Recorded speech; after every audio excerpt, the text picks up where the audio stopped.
This model from the Class 130 of the Deutsche Reichsbahn is in TT gauge and comes from the VEB Berliner TT-Bahn, a company that was settled in the former GDR. The model is powered by 4 sets of wheels, 2 of which are equipped with traction tires. The locomotive has headlights that light up depending on the direction of travel and change automatically. The length over the buffers is 158.5 millimeters. In contrast, the original locomotives had a length over the buffers of almost 21 meter. Therefore, the model is a little bit too short.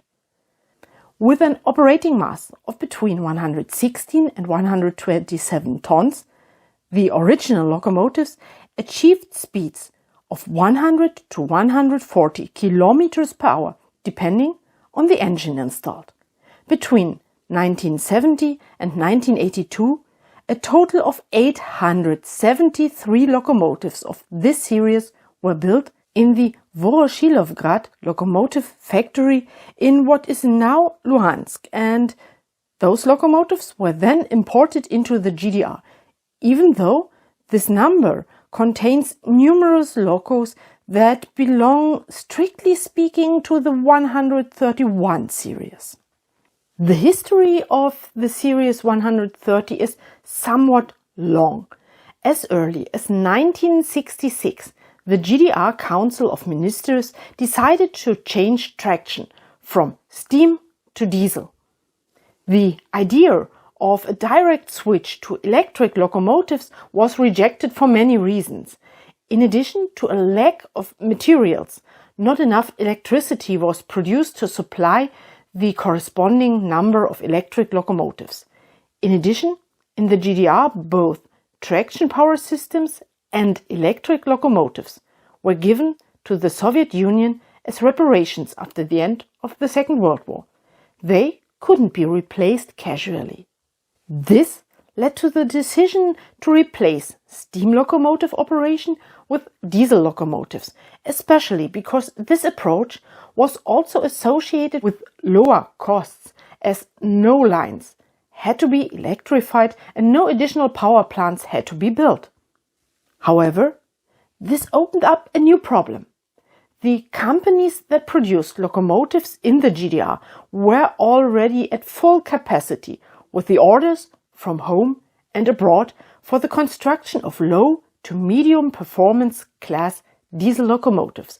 Therefore, it was decided within the so-called Council for Mutual Economic Assistance that corresponding diesel locomotives of a higher performance class should be built in the Soviet Union. Hence, the Voroshilovgrad locomotive factory continued to further develop the old V200 series adapted to the wishes to the Deutsche Reichsbahn in the GDR. However, the desire for a diesel hydraulic power transmission was ultimately not realized, so they got a diesel electric power transmission. Unfortunately, the selected locomotive factory had no experience whatsoever with the German traction current system. Therefore, the locomotives of this series were temporarily delivered without train heating, which was not a problem in summer, but made them unusable for passenger trains in winter. And yet another problem arose. The expansion of the routes in the GDR did not progress as quickly as desired, so that the trains in question ultimately could not reach the targeted maximum speed of 140 kilometers per hour. Therefore, the order was stopped after only 80 locomotives. After structural changes, production continued as the 131 series. Today, only 4 locomotives from this series are still preserved, one of which is even operational.